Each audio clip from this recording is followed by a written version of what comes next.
καλώς ήρθατε στο κανάλι μου. Πάμε σήμερα να φτιάξουμε μπισκοτάκια γεμιστά. Τα κοινώς πτυφούρ. Γίνονται φανταστικά και είναι αφράτα για τον απογευματινό καφέ σας και όχι μόνο.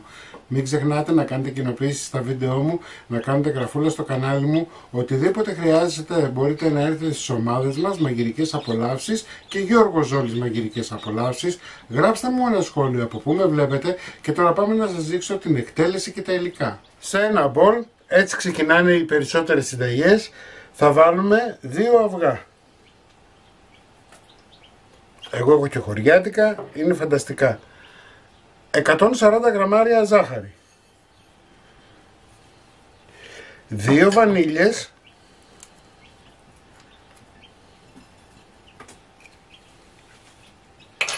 1 τσιμπιά αλάτι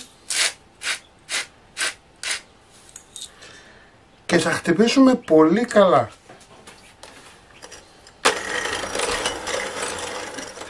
Θα χτυπήσουμε μέχρι να αλλάξει χρώμα. Έτσι όλα τα υλικά μας πρέπει να είναι σε θερμοκρασία δωματίου. Πάμε να συνεχίσουμε το χτύπημα. Βλέπετε πως άλλαξε το χρώμα.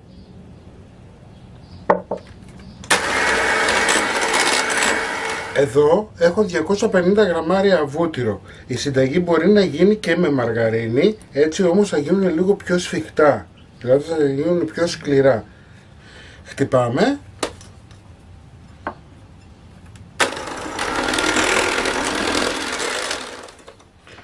«20 γραμμάρια baking powder και αλεύρι για όλες τις χρήσεις. Εναλλακτικά μπορείτε να βάλετε και φαρίνα. 400 γραμμάρια είναι το σύνολο. Τελειώσαμε με το μίξερ μας. Πάμε να ενσωματώσουμε και λίγο και να καθαρίσουμε τα τυχώματα.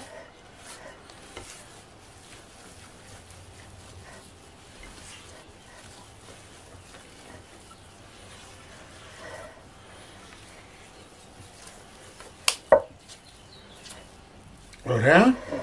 Λοιπόν, θα βάλουμε σε κορνέ, όμως εάν δεν έχετε κορνέ μπορείτε να βάλετε τη ζύμη σας στο ψυγείο και μετά να την πλάσετε με τα χέρια όπως θέλετε. Εγώ έχω κορνέ, θα χρησιμοποιήσω κορνέ. Έχουμε ανάψει το φούρνο μας 180 βαθμούς αντιστάσεις πάνω κάτω.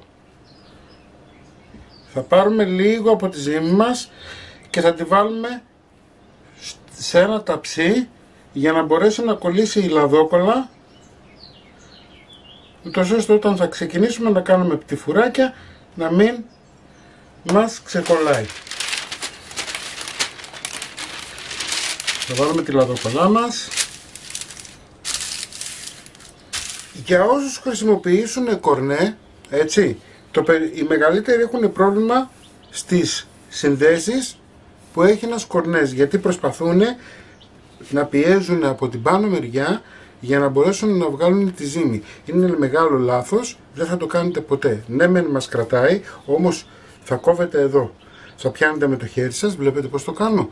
Με το χέρι σας θα πιέζετε και θα βγάζετε ποσότητα μικρή για να μην έχετε πρόβλημα να σας σκιστεί ο κορνές σας. Λοιπόν, πάμε τώρα σιγά σιγά. Βλέπετε, κόβω.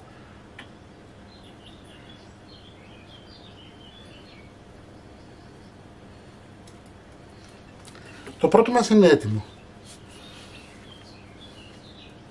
Κόβω.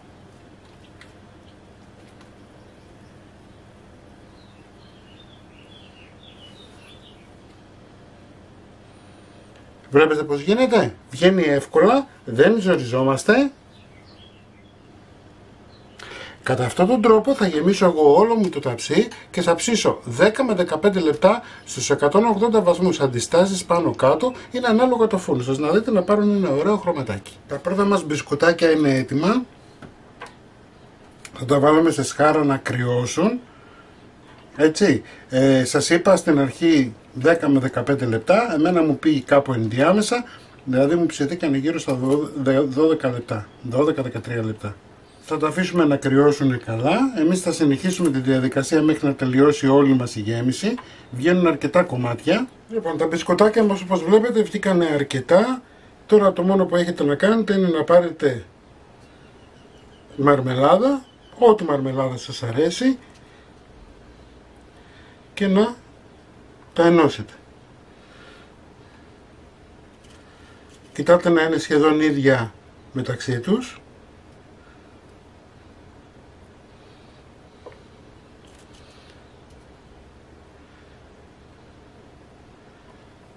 Θα δείξω άλλο ένα.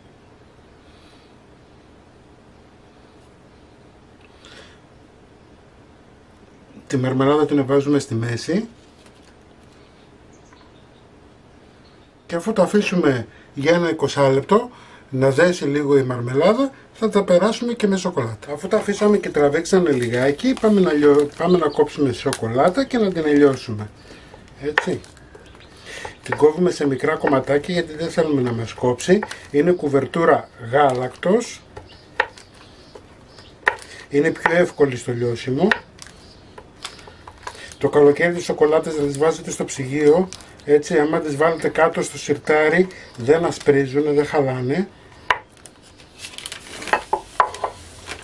200 γραμμάρια είναι το σύνολο.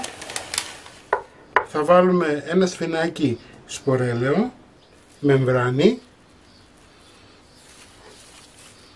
και θα την λιώσουμε στα μικροκύματα. Όσες κυρίες ή κύριοι δεν έχουν μικροκύματα μπορείτε να το λιώσετε σε μπεν μαρί. Έτσι. Η σοκολάτα μας έλειωσε. Καλό είναι να τις βάλετε σε ένα ποτήρι. Θα σας βοηθήσει καλύτερα. Εναλλακτικά μπορείτε να βάλετε και μαρμελάδα αν θέλετε. Έτσι. Δηλαδή να βάλετε λίγη μαρμελάδα σε ένα μπολ, λίγο νερό, να το βουτάτε και να το περνάτε σε καρύδα. Βουτάμε το πρώτο και το ακουμπάμε στα λαμαρίνα με λαδόκολλα. Να το στραγγίζετε. Εάν για οποιοδήποτε λόγο σας παγώσει η σοκολάτα, βάζετε πάλι μεμβράνη και ξανά ζεσταίνετε. Μπορείτε να τα βάλετε στο ψυγείο, να σας κρυώσουν πιο γρήγορα εάν το θέλετε. Κατά αυτόν τον τρόπο θα τα κάνω εγώ όλα τα μπισκοτάκια μου. Έτσι, εσείς δεν μην ξεχνάτε να κάνετε κοινοποίησεις στα βίντεό μου, να κάνετε εγγραφούλα στο κανάλι μου. Οτιδήποτε χρειάζεστε μπορείτε να έρθετε στις ομάδες μας Μαγειρικές Απολαύσεις και Γιώργος Ζόρις Μαγειρικές Απολαύσεις και θα τα πούμε πάλι με ένα επόμενο βίντεο. Γεια και χαρά σας!